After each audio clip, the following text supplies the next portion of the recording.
స్వర్ణోత్సవ సభకు అధ్యక్షత వహిస్తున్నటువంటి రాష్ట్ర అధ్యక్షుడు కామ్రేడ్ రామకృష్ణ, వేదిక మీద ఉన్నటువంటి పెద్దలు, వేదిక ముందున్నటువంటి పూర్వ విద్యార్థి నాయకులు, కార్యకర్తలు, ప్రజా సంఘాల కార్యకర్తలు, నేటి తరం ఈ తరం మాదే అంటూ హాస్టల్స్ నుంచి, హై స్కూల్స్ నుంచి, డిగ్రీ కాలేజీల నుంచి పీడిఎస్యు 50వ ఉత్సవాలకు తరలి వచ్చినటువంటి విద్యార్థి లోకం అందరికీ ముందుగా విప్లవ అభినందనలు తెలియజేస్తూ 1999వ సంవత్సరంలో ఇదే ఠాగూర్ ఆడిటోరియం వేదికగా సిల్వర్ జూబ్లీ ఉత్సవాలు జరిగినప్పుడు ఖమ్మం ప్రాంతం నుంచి పీడిఎస్యు కార్యకర్తగా ఉత్సవాలకి డిగ్రీ ఫైనల్ ఇయర్ చదువుతున్న కార్యకర్తగా రావటం, ఇవాళ 25 ఏళ్ల కాలం గడిచిన తర్వాత 50వ ఉత్సవాలకు ఇదే ఉస్మానియా యూనివర్సిటీలో అధ్యాపకుడిగా ఉండి మాట్లాడటం పీడిఎస్యు ఇచ్చిన స్ఫూర్తి, పీడిఎస్యు ఇచ్చినటువంటి బలం తప్ప మరొకటి కాదు అని చెప్పి సందర్భంగా తెలియజేస్తూ, ఒక సాధారణ గ్రామీణ ప్రాంత విద్యార్థిని, ఖమ్మం జిల్లా మారుమూల ప్రాంతం నుంచి వచ్చిన విద్యార్థిని,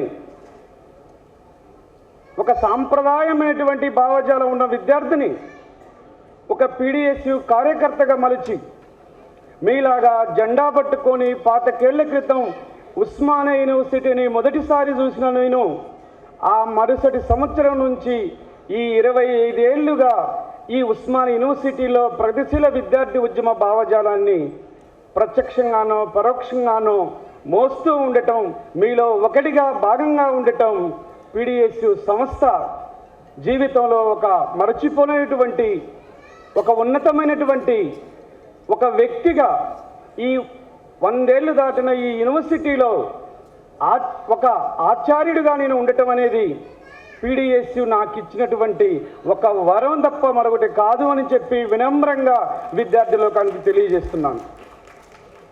పీడిఎస్యు రాష్ట్ర మహాసభలు 1974 12, 13 అక్టోబర్లో జరిగాయి. అయ్యాల్టి కరపత్రం చాలామంది చదివి ఉంటారు. అయ్యాల ఉన్నటువంటి దేశవ్యాప్త సమస్యలు, అరాచకం, అవినీతి, దోపిడీ, పేదరికం, ఉన్నత వర్గాల కరాల నృత్యం, వీటన్నింటి రాజకీయ వికృత క్రీడలు కరెక్ట్గా 50 ఏళ్ల తర్వాత ఇవే సమస్యలతోని స్వర్ణోత్సవ సంబరం జరుగుతుంది. ఈ స్వర్ణోత్సవం వేళ, సంబరం జరుగుతున్న వేళ ఒకంత నిరాసక్తత, మరింత స్ఫూర్తిని నింపుకోవాల్సిన అవసరం ఉంది. ఆనాడు పీడిఎస్యు స్థాపన నాడు సైడ్ ఫోర్సెస్గా ఉన్నటువంటి హిందూ మతోన్మాద శక్తులు ఇవాళ కేంద్రంలో అధికారంలో ఉన్నాయి. మొత్తం దేశ ప్రజానీకాన్ని తమ కన్ను సన్నల్లో దిప్పుతున్నాయి. ప్రపంచ మీడియాని, దేశ మీడియాని తమ కన్ను సన్నల్లో, తమ గుత్తాధిపత్యంలో ఉంచుతూ కార్పొరేట్ శక్తులతో కలిసి ఇవాళ ఒక బలమైన శక్తిగా ఇవాళ హిందూ మతోన్మాదం అవతరించింది. ఏ హిందూ మతోన్మాదానికి వ్యతిరేకంగా అయితే ప్రగతిశీల శక్తులు ఉద్భవించాయో, పీడిఎస్యు ఆవిర్భావం జరిగిందో, జార్జి జంపాలను రక్తం చిందించారో, అవే హిందూ మతోన్మాద శక్తులు ఈరోజు కేంద్రంలో అధికారంలో ఉన్నాయి. ఆనాటి నుంచి ఈనాటి దాకా జరిగినటువంటి మార్పులు ఏంటి? పీడిఎస్యు కార్యకర్తలు ఏమి నేర్చుకోవాలి? ఈ స్వర్ణోత్సవ సంబరాల వేళ ఎలాంటి స్ఫూర్తిని తీసుకోవాలి? ఏ స్ఫూర్తితో ముందుకు పోతే మరో golden jubilee, diamond jubilee centenary celebrations జరపాల్సి ఉంది. నిన్నటి తరం కొన్ని ఆదర్శాలని, ఒక తాత్విక పునాదిని, విలువలను మాకిచ్చిన ఫలితంగా ఇవాళ మీ ముందు మేము మాట్లాడుతున్నాం. పీడిఎస్యు ఒక ఫ్యాక్టరీ, ఒక విద్యార్థి సంఘం కాదు. ఇది సాధారణంగా విద్యార్థి సంఘంలో 10ల సంఖ్యలో, 100ల సంఖ్యలో కార్యకర్తలు ఉంటారు. పీడిఎస్యు అభిమానులు ఈ 2 తెలుగు రాష్ట్రాలలో లక్షల సంఖ్యలో ఉన్నారంటే దీన్ని ఫ్యాక్టరీ కాక మరి ఏమంటాం? సైంటిస్టులు, రాజకీయవేత్తలు, సామాజిక ఉద్యమకారులు, కవులు, కళాకారులు, గాయకులు ఈ సమాజం కోసం ప్రాణం అర్పించి చుక్కల్లోకి ఎక్కినటువంటి మహానుభావులు ఎంతోమంది తమ విలువైన ప్రాణాలని దారపోస్తే ఇవాళ పీడిఎస్ జెండా 50వ మైలురాయిని దాటి 51వ సంవత్సరంలోకి అడుగు పెడుతున్న వేళ ఈ సంస్థ ఒక నిశ్శబ్దంగా రోధిస్తుంది. సంస్థలోని సానుభూతి పరులు సంస్థ జెండాని మోసినటువంటి తొలి దశకం నుంచి మొన్నటి దశకం దాకా ఒక ఆవేదన అయితే మిగిలింది. ఆ ఆవేదన రాబోయే 75 సంవత్సరాల డైమండ్ జూబ్లీకి పీడిఎస్ శక్తులన్నీ ఒక్కటిగా నినదించి ఇదే తాగుడగిటురం వేదికగా 4 పీడిఎస్లు కాదు, ఇది ఒకటే పీడిఎస్, మాదంతా జార్జి రెడ్డి ప్రవహించినటువంటి రక్తం అని చెప్పి ముందుకు పోవాల్సిన ఆలోచన, ఒక చారిత్రక సంసిద్ధత ఇక్కడ మనం రూపుదిద్దుకోవాలి. బీజేపీ రెండోసారి అధికారంలోకి వచ్చిన తర్వాత ఎంత ఇదిగా చేసింది. అరగోపాల్ సార్ చెప్పారు, ఇప్పుడు లక్ష్మీనారాయణ సార్ చెప్పారు, నూతన విద్యా విధానం గురించి ఆలోచిస్తేనే భయం వేస్తుంది. ఎందుకు ఆలోచించట్లేదు? వ్యవస్థలను మార్పు చేశారు, భారత రాజ్యాంగ విలువలపైన దాడి చేశారు, భారత రాజ్యాంగం ఇచ్చినటువంటి డైవర్సిటీ పైన దాడి చేశారు, ప్లూరాలిటీ మీద దాడి చేస్తున్నారు, భారత సమైక్య వ్యవస్థ పైన దాడి చేస్తున్నారు. భారత రాజ్యాంగం తయారు చేస్తున్నప్పుడు we the people of India అని మనంగా భారత రాజ్యాంగ ప్రవేశిక నామమాత్రంగా భారత రాజ్యాంగం కొన్ని విలువలు ఇచ్చింది. నేటి తరం సామ్యవాద ఉద్యమాల్లోకి పోవాలంటే వచ్చే తరం కాదు. నేటి తరం రాజ్యాంగ విలువల పరిరక్షణ కోసం ముందుకు తీసుకురావాలి. రాజ్యాంగ విలువల పరిరక్షణతో ఆగిపోకుండా మెరుగైనటువంటి ఒక నూతన ప్రజాస్వామ్యాన్ని సాధించే దిశగా నేటి తరాన్ని మలవాల్సిన అవసరం ఉంది. మనం ఏ బట్టలు వేసుకోవాలి, ఏ భోజనం చేయాలి, ఏ ఆచార వ్యవహారాల్లో ఉండాలో కూడా కేంద్రం వాళ్ళు చెప్తున్నారు. రెండోసారి అధికారం రావటానికి 6 నెలల ముందు సాక్షాత్తు ఈ దేశ ప్రధానమంత్రి 6 నాటికల మైళ్ళ దూరంలో ఉన్న ద్వారకా సముద్రంలో ఉన్నటువంటి శ్రీకృష్ణుడి జన్మస్థానానికి వెళ్ళి అక్కడ పూజలు చేసొచ్చాడు. ఎంత అంధాకారం! శ్రీకృష్ణుడు అనేటటువంటి ఒక పరమాత్ముడు ఉన్నాడు, 6 నాటికల మైళ్ళ దూరంలో ఉన్నాడు. ద్వారకా ఇవాళ సముద్రంలో ఉందని చెప్పి పురాణాలను చరిత్రగా భ్రమింపజేస్తున్నారు. పురాణం ఎప్పుడు చరిత్రకి నిలబడినటువంటి ఒక అభూత కల్పన. అట్లాంటి అభూత కల్పనలు, అంధవిశ్వాసాలు ఇవాళ భారతదేశంలో చరిత్రగా రూపొందిస్తున్నారు. ఈవేళ ప్రగతిశీల శక్తులపై మరింతమైనటువంటి బాధ్యత ఉందని చెప్పి ప్రగతిశీల విద్యార్థి ఉద్యమ కార్యకర్త భావించాలి. మరొక పక్క భారతదేశానికి ఆయువు పట్టైనటువంటి భిన్న సంస్కృతిపై దాడి చేస్తున్నారు. యూజీసీని తీసేసి యూజీసీ స్థానంలో HESI higher education council of India అనే ఒక మతోన్మాద సంస్థను భారతదేశ ప్రభుత్వంలో చెప్పు చేతుల్లో ఉండేటటువంటి ఒక ప్రభుత్వాన్ని నాగపూర్ కేంద్రంగా RSS కేంద్రంగా నడపబోయేటటువంటి ఒక కీలుబొమ్మ వ్యవస్థను తీసుకొస్తున్నారు. ఈ దేశంలో దళిత, పీడిత, గిరిజన, ఆదివాసీ బిడ్డలు చదువుకుంటున్నారంటే యూజీసీ ఇస్తున్నటువంటి ఫండింగ్ వల్ల, యూజీసీ ఇస్తున్నటువంటి ఫెలోషిప్ల వల్ల. ఉస్మానియా లాంటి యూనివర్సిటీల్లో ఫెలోషిప్లు తీసుకుంటున్నారు. సుఖదేవ్ తోరాట గారు యూజీసీ చైర్మన్ ఉన్నప్పుడు కొన్ని నూతన సంస్కరణలు తీసుకొచ్చారు. ఆ నూతన సంస్కరణలన్నీ మడుగులో తొక్కుతూ ఇవాళ పెద్ద ఎత్తున HECIని తీసుకొస్తున్నారు. భారతదేశ భిన్నత్వాన్ని తీసేస్తున్నారు. ఇది సమైక్య వ్యవస్థ కాదు, ఇది ఏకకేంద్ర వ్యవస్థగా మారుస్తున్నారు. అసలు భారతదేశ రాజ్యాంగంలో సెక్యులరిజం అనే పదమే లేదు. అంబేద్కర్ గారు ఏనాడు సెక్యులరిజం గురించి మాట్లాడలేదని చెప్పి కేంద్ర మంత్రులు మాట్లాడుతున్నారు. భారత రాజ్యాంగం స్పష్టంగా ఈ దేశం సార్వసత్తాక ప్రజాస్వామిక లౌకిక గణతంత్ర రాజ్యం అని చెప్పి అంబేద్కర్ గారు చాలా స్పష్టంగా రాజ్యాంగ ప్రవేశికలో చెప్పారు. రాజ్యాంగ ప్రవేశిక ఈ దేశానికి అంతరాత్మ లాంటిది. అందుకనే సామ్యవాదం గురించి కలలుగానే మనం, సోషలిజం గురించి కలలుగానే మనం, మరో ప్రపంచం సాధ్యమే అనంటూ 50 ఏళ్ల మైలురాని దాటుకొని పోతున్న మనం ముందుగా భారత రాజ్యాంగం ప్రసాదించినటువంటి జీవన హక్కును కాపాడుకోవాలి. భారత రాజ్యాంగం ఇస్తున్నటువంటి విలువైనటువంటి హక్కులు ప్రజలకు చెందాలని చెప్పి విద్యార్థుల్లోకి పోవాల్సిన అనివార్యత ఇవాళ ప్రగతిశీల విద్యార్థి ఉద్యమం ముందు ఉంది. నేను స్పష్టంగా చూశాను. కొద్దిమంది పిల్లలు ఆర్ట్స్ కాలేజీలో నేను క్లాస్ చెప్తున్నప్పుడు ఇవాళ పొద్దున 10:30 ప్రాంతంలో డిపార్ట్మెంట్ వైపు వచ్చారు. వారు ఆనందంగా ఉన్నారు, ఇంటర్మీడియట్ చదువుతున్నారు. నేను అందులో ఒక విద్యార్థిని అడిగాను, ఏం చదువుతున్నావని. ఇంటర్ చదువుతున్నానన్నాడు. పీడిఎస్యు మీటింగ్కి వచ్చావా నానా అని అడిగాను. వచ్చాను సార్ అన్నాడు. పీడిఎస్యు దేనికోసం పనిచేస్తుందంటే అబ్బాయి సైలెంట్గా ఉన్నాడు, నిశ్శబ్దంగా ఉన్నాడు. కానీ ఒక్క మాట మాత్రం అబ్బాయి చెప్పాడు, జార్జి రెడ్డి సార్ పీడిఎస్యు అంటే అని చెప్పాడు. జార్జి రెడ్డి అమరత్వం 50 ఏళ్లుగా ఈ సంస్థ నడిపిస్తూ ఉంది. జంపాల అమరత్వం ఈ 50 ఏళ్లుగా ఈ సంస్థ నడిపిస్తూ ఉంది. వారి ప్రాణాలను ఆక్సిజన్ లాగా సంస్థను ముందుకు తీసుకుపోతున్నారు. ఈవేళ పీడిఎస్యు ఆలోచించాల్సింది, ప్రగతిశీల విద్యార్థి ఉద్యమం ఆలోచించాల్సింది, ఈ దేశంలో ఉన్న మత ఛాందసవాదం, మతోన్మాదం పెద్ద ఎత్తున బుస్సుగొడుతూ క్లాస్ రూముల దాకా వచ్చింది. అది మనం నిశ్శబ్దంగా ఉంటే రానున్న కాలంలో ఈ దేశం ఒక హైందవ దేశంగా మారిపోతుంది. సెక్యులరిజం లేదు అని చెప్పి, సెక్యులరిజం మధ్యలో పెట్టారని చెప్పి బీజేపీ వాళ్ళ వాదిస్తుంది. 42వ రాజ్యాంగ సవరణ 1972లో జరిగింది. 72లో మాత్రమే ఈ దేశంలో సెక్యులరిజం అనే పదం పెట్టారు. అసలు సెక్యులరిజానికి భారతదేశానికి సంబంధం లేదు. భారతదేశం లౌకికవాదం కాదు.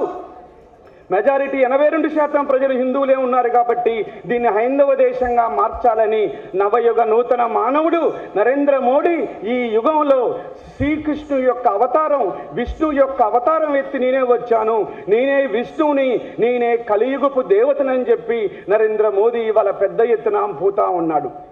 ఉత్తర భారతదేశం అంతా ఆల్రెడీ ఒక స్టీరియోటైపు రాజకీయాల వైపు పోతా ఉంది. అక్కడ ఉత్తర భారతదేశంలో ఎక్కడ చూసినా గుడులు, గోపురాలు తప్ప ప్రశ్నించే స్వభావం లేదు. ప్రశ్న అంటూ బయలుదేరితే ఆనాడు స్వతంత్ర ఉద్యమ కాలంలో బెంగాల్లో బయలుదేరింది. ఇప్పటికీ దక్షిణ భారతదేశంలో ప్రశ్న మిగిలి ఉంది. ఈ దక్షిణ భారతదేశంలో ప్రశ్నను ఉత్తర భారతదేశం వైపు సంధించాల్సినటువంటి ఒక చారిత్రక బాధ్యత పీడిఎస్యు లాంటి సంస్థలపై ఉంది. నేను హై స్కూలే చదువుతున్నాను, నేను కాలేజే చదువుతున్నాను, నేను యూనివర్సిటీయే చదువుతున్నానని కాదు. ఎందుకు ఈ విలువైన ప్రాణాలు ఎందుకు?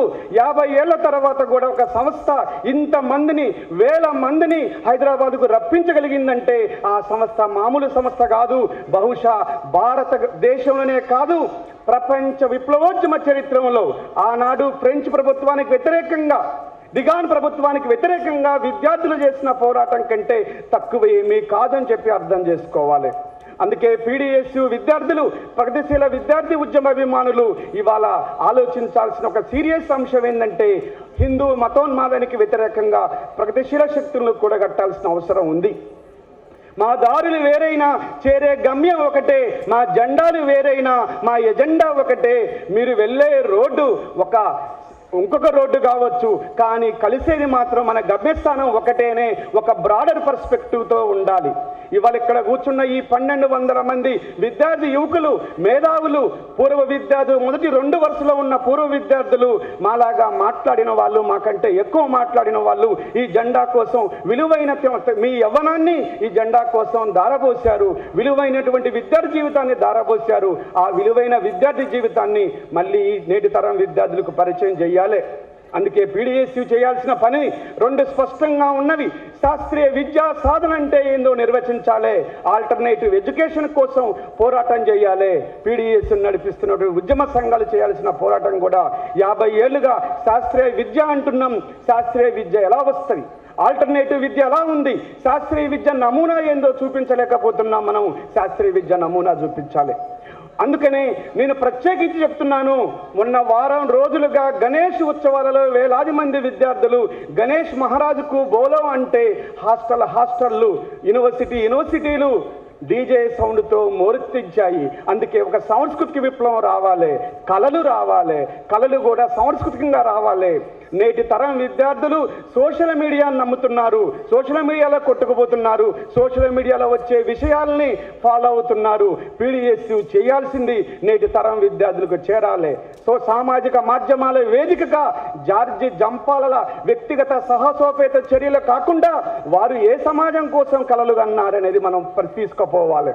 జార్జి రెడ్డి గురించి, జంపాల గురించి, మారోజు వీరన్న గురించి స్ఫూర్తి పొందే విద్యార్థులు వ్యక్తిగతమైన సాహసోపేతమైన చర్యల గురించి కాకుండా వారు ఏ భావజాలం కోసం వారు ప్రాణాలు అర్పించారు, ఏ భావజాలం కోసం వారి జీవితంలో నడిచారు అనే విషయాలను పీడిఎస్ ముందుకు తీసుకుపోయే క్రమంలో ఇలాంటి స్ఫూర్తి సభ ముందుకు పనికొస్తదని నేను చెప్తూ ఈ స్తబ్దత నుంచి ముందుకు రావాలని, ముందుకు వచ్చినప్పుడే పీడిఎస్ ఒక బలమైన ఉద్యమాన్ని నిర్మిస్తూ ఫ్యాసిస్టు పోకలకు వ్యతిరేకంగా ఉన్నటువంటి హిందూ మతోన్మాద సంస్థలను ఎదుర్కొనేందుకు ముందుకు రావాలని ముందుకొచ్చే క్రమంలో పీడిఎస్ 75 సంవత్సరాల డైమండ్ ఉత్సవాలు ఈ ఒకవేళ సిల్వర్ జూబ్లీ ఇక్కడే జరిగాయి, గోల్డెన్ సెలబ్రేషన్స్ ఇక్కడే జరుగుతున్నాయి, రేపు రాబోయే 75 ఏళ్ల డైమండ్ ఉత్సవాలు ఇక్కడే జరగాలి, సెంటనరీ సెలబ్రేషన్స్ కూడా ఇక్కడే జరగాలి. బహుశా 75 ఏళ్ల ఉత్సవాలకు మేము బ్రతికి ఉండొచ్చు, ఈ స్టేజీ మీద కూర్చున్న లక్ష్మీనారాయణ సార్ లాగానో హరగోపాల్ సార్ లాగానో ఉండొచ్చు. సిల్వర్ జూబ్లీ అప్పుడు విద్యార్థి నాయకుడిని, మనోహర్ రాజ్ సార్ వయసు ఇప్పుడు మనోహర్ రాజ్ సార్ అయ్యాల యంగ్గా ఉండేవాడు, ఇవాళ ముసలిగా కనిపిస్తున్నాడు, నాకు అయ్యాలని ఉర్రూతలు ఇచ్చేవాడు. రేపు 75 ఏళ్ల ఉత్సవంలో మేము బహుశా ఇట్లా ఉండేవాళ్ళం. ఆనాడు ఖమ్మం నుంచి వస్తున్నప్పుడు పోటు రంగన్న ఉపన్యాసం విని మా కామ్రేడ్స్ పుల్లన్న, రామన్న, కె శ్రీనివాసు వీళ్ళు మమ్మల్ని రమ్మంటే రైలెక్కి వచ్చి రైలు పట్టాల నుంచి నడుచుకుంటా వచ్చి 60 ఎమ్మెల్యే ఓల్డ్ ఎమ్మెల్యే క్వార్టర్స్లో పండుకొని, మార్క్స్ భవన్లో పండుకొని వారం రోజులు 10 రోజులు వాల్ రైటింగ్ చేసిన గుర్తులు ఈ క్యారిడార్లో దుప్పట్లు వేసుకొని పండుకున్న రోజులు 25 ఏళ్ల తర్వాత గుర్తొస్తున్నాయి. ఇంకొక 25 ఏళ్ల తర్వాత ఏం గుర్తుకు రావాలంటే పీడిఎస్ ఒక బలమైనటువంటి సంస్థ. ఇది కేవలం విద్యార్థి సంస్థ కాదు, ప్రజా సంఘాల కార్యకర్తలు తయారు చేస్తున్న సంస్థ, సామాజిక ఉద్యమకారుల్ని పుట్టిస్తున్న ఒక సంస్థగా గుర్తుకు రావాలి. మాయా యాంజెలో అనేటటువంటి ఒక అమెరికన్ రచయిత్రి ఒక మాట చెప్తూ ఉంటుంది, స్టిల్ ఐ రైజ్ అంటుంది ఇంగ్లీష్లో. ఆంగ్లంలో రాసినటువంటి పద్యం నాకు ఎప్పుడూ స్ఫూర్తిగా ఉంటుంది. ఆమె రాసినటువంటి పద్యాన్ని విన్నప్పుడల్లా నిర్లిప్తత నుంచి మనం బయటకు వస్తూ ఉంటాం. ఆ పద్యం ఎంత బాగుంటుందంటే ప్రతి మెదళ్ళను కదిలిస్తుంటుంది. కర్కశంగా వర్గీకరించబడ్డ అసత్యాలతో నువ్వు నన్ను చరిత్రలో అనగదొక్కినా, దుర్గన్నంలోనే మలినంలోకి నువ్వు తక్కువేసినా నేను ప్రభవిస్తూనే ఉంటాను. గతించిన గత చరిత్ర నుండి అలల పోటుల నియతిని శాసించే చందమామల్లా సూర్యచంద్రుల్లా నేను ప్రభవిస్తూనే ఉంటాను. నేను ఒక ఆశనై, పీడితుల శ్వాసనై నేను ప్రభవిస్తాను, నేను ఉదయిస్తాను, నేను ప్రసరిస్తాను అని మాయా యాంజెలో చెప్పిన మాటలు స్ఫూర్తిగా భారత విద్యార్థి లోకం, తెలుగు రాష్ట్రాల విద్యార్థి లోకం కదలాలని ఈ పీడిఎస్ స్వర్ణోత్సవ సంబరాల వేళ దీనికోసం ఏ విలువల కోసం అయితే అమరవీరులు తమ ప్రాణాలను తృణప్రాయంగా అర్పించారో అవి డిబేట్కి రావాలని, డిస్కషన్ రావాలని, వ్యక్తిగతంగా వాళ్ళు చేసిన చర్యలు కాకుండా వాళ్ళు ఒక సమాజం కోసం కలలుగన్నారు. ఆ సమాజం కోసం కలలుగనే క్రమంలో విలువైన ప్రాణాలను అర్పించారు. ప్రాణం కంటే విలువైనది బహుశా ఈ ప్రపంచంలో ఏదీ ఉండదు. కాబట్టి ఎదురుగా కూర్చున్నటువంటి 20 ఏళ్ల యువకులు, 25 ఏళ్ల యువకులు 75 ఏళ్ల నాటికి మీరు నా వయసులో ఉంటారు. కాబట్టి మీరు 75 ఏళ్ల ఉత్సవాలు జరిగే వేళ మరింత బలమైన కార్యకర్తలుగా ముందుకు రావాలని పీడిఎస్ సంస్థ ఈ భూమి మీద దోపిడీ ఉన్నంత కాలం, ఈ భూమి మీద న్యాయం కోసం, ఈ సమాజం కోసం కలలు గడేటటువంటి శక్తులున్నంత కాలం పనిచేస్తూనే ఉండాలని ఈ సంస్థ అజేయంగా 100 ఏళ్ల పాటు కొనసాగాలని ఈ స్ఫూర్తి సభకు వచ్చినటువంటి ప్రతి ఒక్కరికి పేరు పేరున ఉద్యమాభినందనలు తెలియజేస్తూ ముగిస్తున్నాను.